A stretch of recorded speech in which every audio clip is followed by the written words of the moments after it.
Este es el Gran Pantano Sombrío. Hace cientos de años, este extenso humedal, aproximadamente del tamaño de Delaware, se extendía por la costa este. El pantano estaba repleto de serpientes, osos y mosquitos tan abundantes que apenas se podía ver unos pocos metros delante. Sin embargo, en su interior se ocultaba un refugio para decenas de miles de personas negras, conocidos como cimarrones, que escaparon de las cadenas de la esclavitud, algunos viviendo libres por generaciones. Los cimarrones no solo huyeron o sobrevivieron en el pantano, se convirtieron en un bastión del tamaño de un estado contra la esclavitud de bienes muebles que duró más de 250 años en el corazón del sur. Bienvenido a Ecos del Pasado, donde exploraremos un refugio de libertad en medio de la opresión, un lugar que se convirtió en el corazón de la resistencia afroamericana. Los cimarrones del Gran Pantano Sombrío no formaban una única comunidad, sino muchas. Podemos agruparlos en tres categorías principales, cada una moldeada por su ubicación en el pantano y su método de resistencia contra la esclavitud. Pero, ¿cómo llegaron al pantano en primer lugar? En la Virginia colonial, tanto los trabajadores negros como los blancos sufrían abusos brutales y huían con regularidad.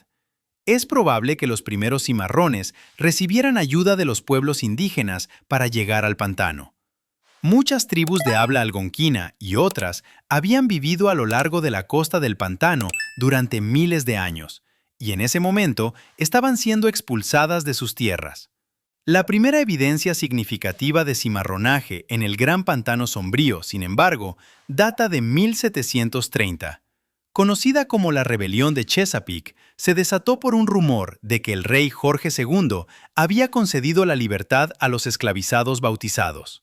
Cuando se les negó su libertad, varios cientos de personas esclavizadas lideraron una revuelta que finalmente fue suprimida por las autoridades locales. Unas 200 personas esclavizadas lograron escapar al pantano. Sin embargo, adentrarse en el pantano no era para los pusilánimes. Según un relato de la famosa fugitiva Harriet Jacobs, cito: «A medida que se acercaba la noche, el número de serpientes aumentaba tanto que continuamente nos veíamos obligados a golpearlas con palos para evitar que se arrastraran sobre nosotros». Fin de la cita. Harriet huyó al pantano para escapar de la violencia sexual de su esclavizador y la amenaza de ser vendida. Más tarde escribió que incluso esas grandes y venenosas serpientes eran menos temibles para su imaginación que los hombres blancos de esa comunidad, a la que llamaban civilizada. Las personas que perseveraron muchos kilómetros dentro del pantano se convirtieron en cimarrones del interior. Estos cimarrones forjaron decenas de nuevas sociedades, sostenidas por la naturaleza en las profundidades del pantano, donde en al menos 200 pequeñas islas construyeron cabañas y cultivaron. Plantaron maíz, frijoles y arroz. Recolectaron espadañas y bayas, y cazaron cerdos salvajes y venados. Incluso criaron ganado y abejas para obtener miel y cera para velas, que luego intercambiaban entre sí. Las comunidades cimarronas del interior criaron a sus hijos en libertad, la cual protegían ferozmente. Vivían en secreto y se sabía que monitoreaban cuidadosamente las áreas circundantes y examinaban a los nuevos miembros.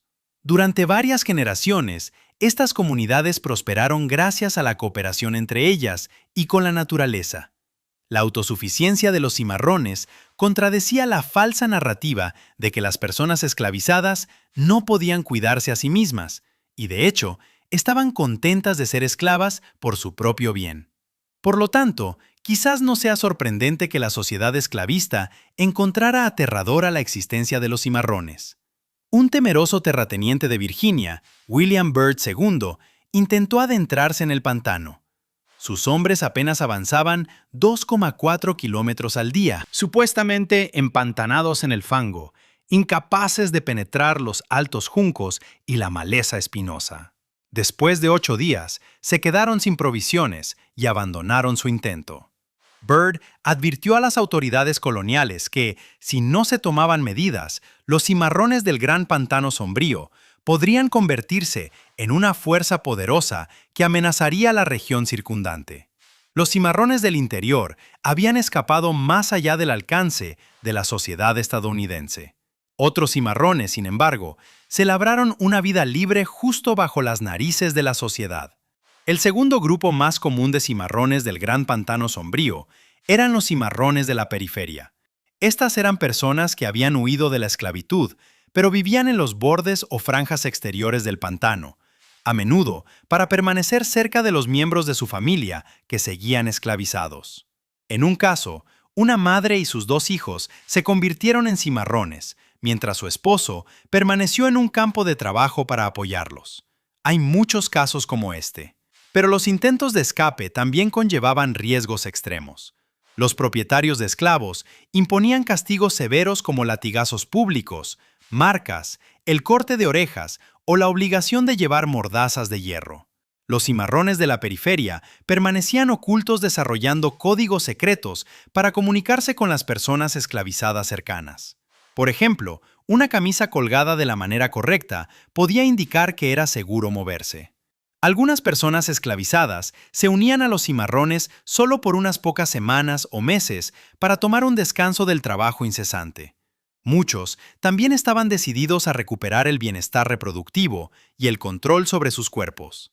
Para otros, especialmente en el siglo XIX, el pantano era una parada en el ferrocarril subterráneo, útil para miles que intentaban continuar hacia la libertad en el norte.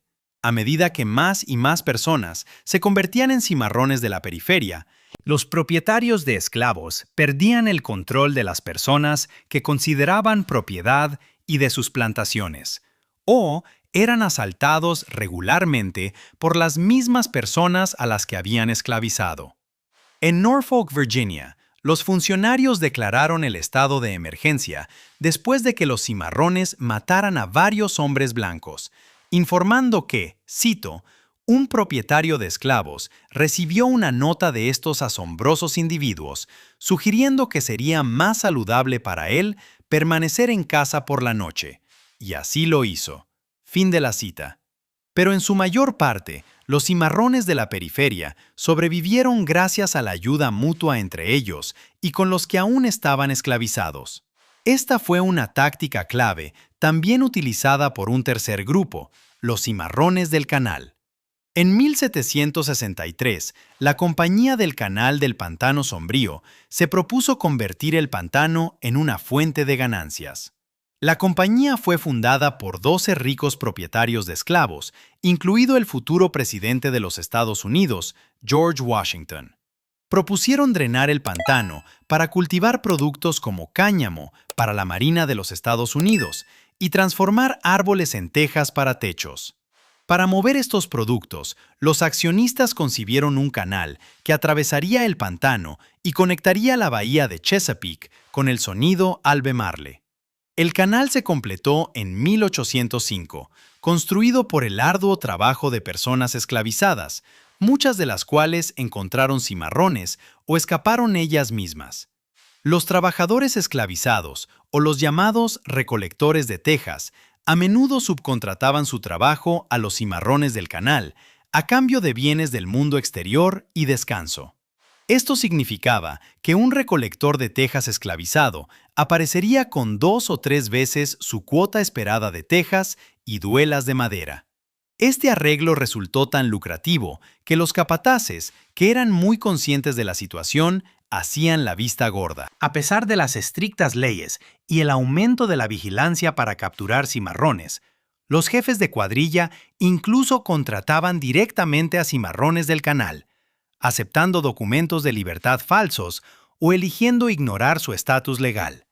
En última instancia, tanto los cimarrones de la periferia como los del canal encontraron la libertad a su manera, mientras permanecían conectados a la sociedad. Una pareja casada, Venus y Jack, que trabajaban en el canal, se convertirían más tarde en cimarrones. Después de 3 intentos de huida, estaban decididos a permanecer juntos y usar su conocimiento del pantano para finalmente escapar. Incluso con estos audaces actos de autoemancipación, hubo otros que buscaron romper la esclavitud por completo y derrocar todo el sistema. Desde el comienzo de la esclavitud estadounidense, las personas esclavizadas habían protagonizado más de 250 rebeliones de esclavos. El Gran Pantano Sombrío impulsó varias rebeliones a gran escala. La más famosa, la Conspiración de Pascua de 1802, fijada para el 10 de junio. El plan era matar a tantos propietarios de esclavos blancos como fuera necesario para asegurar su libertad y, cito, asegurar que nuestros tiranos pronto aprenderán lecciones de nuestro resentimiento que la humildad nunca les ha enseñado. Fin de la cita. En mayo, los planes se habían extendido demasiado y muchos conspiradores fueron descubiertos. Decenas de personas fueron capturadas y decenas más fueron asesinadas o deportadas del país. Tom Copper, un infame general de la conspiración y un cimarrón, fue arrestado en Elizabeth City. En un increíble acto de lealtad, 6 hombres negros llegaron a caballo y liberaron a Copper de la cárcel. 4 de los hombres fueron capturados, pero 2 escaparon, incluido Copper, quien nunca más apareció en los registros. Los cimarrones que se atrevieron a rebelarse actuaron no solo por sí mismos, sino por todas las personas esclavizadas aún atrapadas en la servidumbre. Quienes sobrevivieron probablemente se retiraron de nuevo al pantano, donde pudieron haber permanecido hasta la Guerra Civil. Los registros arqueológicos muestran vestigios de comunidades cimarronas en el pantano hasta aproximadamente 1865, lo que sugiere que la mayoría de los cimarrones abandonaron el pantano al finalizar la guerra. Los cimarrones se reincorporaron a la sociedad, incluido un anciano cimarrón de al menos 80 años de edad. Según un informe, un anciano cimarrón, cito, cuyos mechones eran tan blancos como la nieve recién caída, fin de la cita, dijo: «Ahora que he vivido para ver la libertad de mi raza y saber que soy un hombre libre, estoy listo para dejar este mundo e irme allá arriba». Los cimarrones han existido dondequiera que la esclavitud de bienes muebles racial ha existido en el mundo, y son especialmente conocidos en lugares como Jamaica, Surinam, Brasil y Haití. En cuanto a los cimarrones del Gran Pantano Sombrío, los expertos solo recientemente han descubierto más de su historia, en parte debido al propio secretismo de los cimarrones y en parte debido a los desafíos de examinar registros históricos a menudo escritos por la clase dominante. Por encima de todo, los cimarrones querían ser libres. La mayoría de los cimarrones eran personas comunes que fueron creativas, trabajadoras y tenaces al crear una vida mejor para ellos y sus hijos. Su legado se puede sentir a lo largo de la historia de la resistencia negra, desde el ferrocarril subterráneo hasta la era de los derechos civiles y la era del poder negro, hasta el movimiento Black Lives Matter.